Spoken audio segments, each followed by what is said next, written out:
Leo Wakristo wanaadhimisha siku ya Alhamisi Kuu.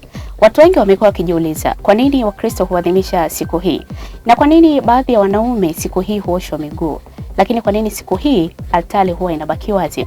Baadhi ya wananchi kata ya Ghana jijini Mbeya wameiomba serikali kuondoa taka ambazo zimekuwa zikikaa muda mrefu kwenye maeneo yao, hali inayohatarisha afya zao.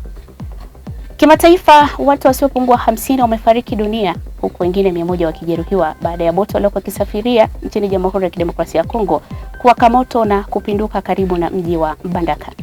Michezo kubwa zaidi ni mwendelezo wa ligi kuu soka Tanzania bara, Tanzania Prisons dhidi ya JKT Tanzania, uwanja wa Sokoine jijini Mbeya.